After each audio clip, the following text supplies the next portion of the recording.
Nick speaking, and welcome to this video. Right, this is another learning curve video. We're continuing on with the range of cryptics, and in this video we're going to have a look at the Harbringer of Destruction. Now first of all, the model, this is what I call my Yoda tech. This guy's part of my community cryptic project, and believe it or not, he is made totally of green stuff, pretty much. It's a green stuff mini. It's made by archaeologists, Archie, as I always call him. Link in the description below. Go and check his channel out. Awesome guy. He's doing fantastic work on his terrain square as well. The reason why I call him Yoda Tech is because this guy is what a normal cryptic looks like. So he's actually quite a small guy.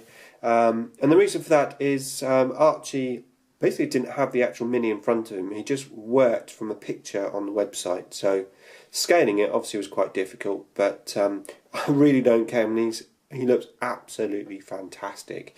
And just having him really small, like I said, Yoda, I mean, yeah. You know, we all know that Yoda is the best Jedi. So, and on a side note, the staff is magnetised so that I can store him a lot easier. Okay, anyway, on to the point of the video. Harbringer of Destruction, also known as the Lance Tech, because when you take this guy as a destruction guy, you have to change his Staff of Light for the Aldridge Lance. Pretty much the main reason you're going to be taking him, apart from maybe one of the pieces of war gear, but the Lance is a 36-inch Strength 8 AP2 shot. When the Codex first came out, we were seeing Lance techs everywhere because they were a great weapon in those types of games, especially with so many vehicles around. You don't see it quite so much now. It is a great way to get some long-range firepower in your army for early in the game. But once again, you've got the usual problems with cryptics of putting too many points into them. You know, to disperse them about your army, but it certainly is possible. And although yes, it is a character only 4+ lookout, sir, so it can be targeted, you know, barrage weapons and precision shots, etc. Most of the time you're probably going to be using this guy in a Ghost Arc, which gives you your long range shots at the beginning of the game, and then as the Ghost Arc approaches, then you've got your Gauze weapons with your rapid fire, etc. So it can make quite a nice shooting machine for your Ghost Arc. So all in all, great cryptic to have, especially if you've got spare points. There is also another wonderful piece of war gear which you can take with this guy, and that is Solar Pulse.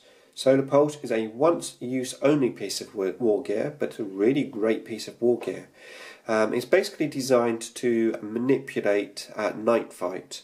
So what you can do, you can either turn the night fight on or off, and it lasts for a turn. So you would do this at the beginning of any turn, bearing in mind a turn just means a player turn, it doesn't mean a game turn. So you can do it in your turn or in your enemy's turn. So effectively, if it's your turn, you would be able to turn night fight off. If it was night fight, say turn 1, gives you a great opportunity to get first blood. And then when it goes to your enemy's turn, they will still be in night fight. Very, very useful for that. Failing that, you could maybe turn night fight on for your enemy. So if it wasn't night fight turn 1, once it's your enemy's go, you can put them into night fight. That protects you from first blood. You could potentially even save that to the end of the game, where maybe you just have a couple of warriors left on objective. You don't want them to get shot off at the end of the game. You could turn on Solar Pulse. Your enemy is in night fight. Really, really great piece of war gear. And potentially, if you unlock 2 Royal Courts, you could take 2 of these Solar Pulses in your army. You can have 2 turns of night fight control, which is fantastic. Now, if you want to find out more about unlocking the war gears, go and check out my previous video, the Royal Court video. It tells you all about that. So overall, it's a great little cryptic. There is one more piece of war gear, that's the Gaze of Flame, which basically gives him defensive grenades and the unit that he's attached to. I don't tend to use this piece of war gear personally. Don't like to put too many points into these guys. But on the whole, it is a fantastic cryptic, well worth considering for your games. Okay, so I think that's it for this guy. Next up, we're going to have a look at the Harbringer of Eternity. Thanks for watching.